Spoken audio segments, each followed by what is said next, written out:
Hi friends, IPL 2024 பார்த்தீங்கன்னா Rajasthan Royals மற்றும் டெல்லி கேபிட்டல்ஸ்க்கு எதிராக மேட்ச் நடந்தது. இந்த மேட்ச் பார்த்தீங்க அப்படின்னா இண்டோர் ஸ்டேடியமில் நடந்தது. இந்த மேட்சோட ரிவ்யூ தான் இந்த வீடியோவில் பார்க்க போகிறோம். டெல்லி கேபிட்டல்ஸ் பார்த்தீங்க அப்படின்னா டாஸை வின் பண்ணி ஃபஸ்ட்டு பவுலிங் வந்து சூஸ் பண்ணியிருந்தாங்க. இந்த மேட்ச்சில் பார்த்தீங்க அப்படின்னா ராஜஸ்தான் ராயல்ஸ் ஃபஸ்ட் மேட்ச்சில் வந்து வின் பண்ணிவிட்டு டெல்லி கேபிட்டல்ஸ் வந்து அகெயின்ஸ்டாக இந்த மேட்ச் வந்து விளாட்றாங்க. டெல்லி கேபிட்டல்ஸ் பார்த்தீங்க அப்படின்னா ஃபஸ்ட் மேட்ச்சில் வந்து தோத்துட்டாங்க. இந்த மேட்ச் பார்த்தீங்கன்னா ரெண்டாவது மேட்ச் ஜெயிக்கணுங்கிற வெறியிலே வந்து ராஜஸ்தானுக்கு அகெயின்ஸ்டாக வந்து விளாட்றாங்க. டெல்லி கேபிட்டல்ஸ் டாஸ் வின் பண்ணி பவுல் பண்ணுறதா வந்து சொல்லியிருந்தாங்க. ஃபஸ்ட்டு பார்த்தீங்க அப்படின்னா ராஜஸ்தான் ராயல்ஸ் தான் வந்து ஓப்பன் பண்ணாங்க ஃபஸ்ட் இன்னிங்ஸு.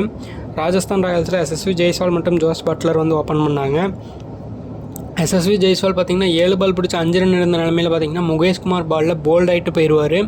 எஸ்எஸ்வி ஜெய்ஸ்வால் பார்த்திங்கன்னா ராஜஸ்தான் ராயல்ஸுக்கு பெரிய ஏமாற்றமாக இருந்தார் ஓப்பனிங்கில். அதுக்கப்புறம் பார்த்திங்கன்னா ஜோஸ் பட்லர் உள்ளே வந்தார். ஜோஸ் பட்லர் ஆல்ரெடி ஓப்பனிங்கில் தான் எஸ்எஸ்வி ஜெய்ஸ்வால் கூட உள்ளே வந்தார். அவர் பார்த்திங்க அப்படின்னா 16 பால் பிடிச்சி 11 ரன் அடிச்சுட்டு குல்தீப் யாதவ் பாலில் எல்பிடபிள்யூ ஆகிட்டு அவரும் வந்து ஒரு பெரிய ஸ்கோர் அடிக்காமல் அவுட் ஆயிடுவார். ஓப்பனிங் பார்ட்னர்ஷிப் பார்த்திங்கன்னா அமையவே இல்லை ராஜஸ்தான் ராயல்ஸுக்கு. அதுக்கப்புறம் பார்த்திங்க அப்படின்னா சஞ்சு சாம்சன் உள்ள ஒரு 1 டவுனில் 2 டவுனில் பார்த்திங்க அப்படின்னா ரியான் பராக் வருவாங்க. சஞ்சு சாம்சன் ஓரளவுக்கு ஒரு 14 பால் பிடிச்சி 15 ரன் வந்து அடித்தார். 3 பவுண்டரியில் விளாசியிருந்தார். 107 ஸ்ட்ரைக் ரேட்டில் விளாண்டுட்டு அவரும் அவுட் ஆகிட்டு போயிட்டார் கலீல் அகமது பாலில். ரியான் பராக் பார்த்திங்கன்னா கடைசி வரைக்கும் இருந்து விளாண்டு கொடுத்தாரு. 45 பாலில் பார்த்திங்கன்னா 84 ரன் வந்து அடித்தார். மொத்தமாக 7 4 மற்றும் 6 சிக்ஸர்கள் வந்து விளாசி இருந்தார். 186.67 ஸ்ட்ரைக் ரேட்டில் வந்து விளையாண்டு கொடுத்தாரு. ரவிச்சந்திரன் அஸ்வின் பார்த்திங்கன்னா ரியான் பராக் கூட கொஞ்சம் நேரம் பார்ட்னர்ஷிப் பண்ணார். 19 பால் பிடிச்சி 29 ரன்கள் வந்து அடித்து கொடுத்தாரு. 3 சிக்ஸர்கள் வந்து ரவிச்சந்திரன் அஸ்வின் வந்து விளாசி இருந்தார். 152.63 ஸ்ட்ரைக் ரேட்டில் வந்து ரவிச்சந்திரன் அஸ்வின் வந்து விளையாண்டு கொடுத்தாரு. அதுக்கப்புறம் பார்த்திங்கன்னா அக்ஷர் பட்டேல் பாலில் ரவிச்சந்திரன் அஸ்வின் 29 ரன்கள் இருக்கும்போது வந்து ட்ரிஸ்டன் ஸ்டப்ஸ் கிட்ட கேட்ச் கொடுத்து அவுட் ஆகிட்டு போயிடுவார்.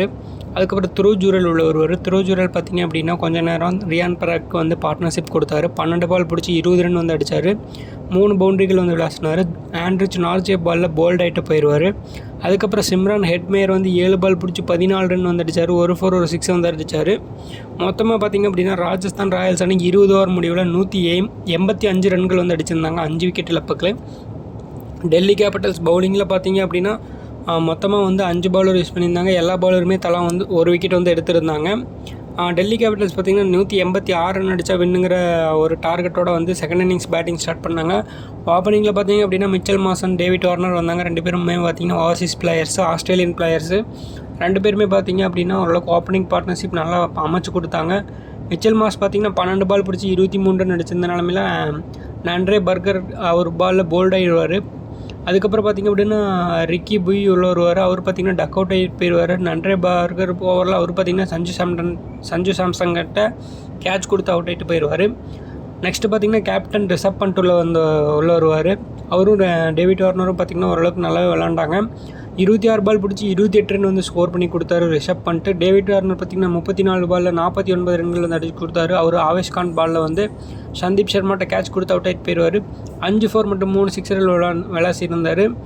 அதுக்கப்புறம் பார்த்திங்கன்னா ட்ரிஸ்டன் ஸ்டப்ஸ் வந்து உள்ள வருவார். அவர் பார்த்திங்கன்னா 23 பாலில் 44 ரன் வந்து அடித்தார். கடைசி வரைக்கும் களத்தில் இருந்தார். மேட்ச் வந்து பார்த்திங்க அப்படின்னா 20 ஓவர் முடிவில் 173 ரன்கள் மட்டுமே டெல்லி கேபிட்டல்ஸ்னால் வந்து அடிக்க முடிஞ்சது 5 விக்கெட்டில் இழப்பில். ராஜஸ்தான் ராயல்ஸ் பார்த்திங்கன்னா இந்த மேட்ச் வந்து 12 ரன் வித்தியாசத்தில் வந்து வின் பண்ணிட்டாங்க. ஆவேஷ் கான் பார்த்திங்கன்னா சிறந்த ஒரு பவுலிங் வந்து போட்டிருந்தார் இந்த மேட்ச்சில். இந்த மேட்ச்சில் பார்த்திங்கன்னா ஆண்ட்ரே பர்கர் வந்து 2 விக்கெட் வந்து எடுத்திருந்தார். யுஸ்வேந்தர் சஹல் 2 விக்கெட் எடுத்திருந்தார். கடைசி நேரத்தில் ஆவேஷ் கான் நல்லா வந்து பவுலிங் போட்டார். 4 ஓவர் போட்டு 23 ரன் கொடுத்து 1 விக்கெட் வந்து எடுத்திருந்தார். இந்த மேட்ச் வந்து ராஜஸ்தான் ராயல்ஸ் வந்து பேக் டு பேக் மேட்சஸ் வந்து வின் பண்ணியிருக்காங்க. அவங்க பார்த்திங்கன்னா டேபிளில் வந்து 2வது இடத்துல வந்து வந்திருக்காங்க. இந்த மேட்ச்சில் player of the match award பார்த்திங்க அப்படின்னா ரியான் பராக் கொடுக்கப்பட்டது. 45 பால் பிடிச்சி 84 ரன் வந்து அடிச்சிருந்தார். அதனால் அவருக்கு player of the match. Delhi capitals comeback எப்படி கொடுப்பாங்கன்னு சொல்லிட்டு வெயிட் பண்ணி பார்க்கலாம். இந்த வீடியோ பிடிச்சிருந்துச்சுன்னா லைக், ஷேர் அண்ட் கமெண்ட் பண்ணுங்கள். மறக்காமல் சேனலை சப்ஸ்கிரைப் பண்ணி ஃபாலோ பண்ணுங்கள். Thank you so much.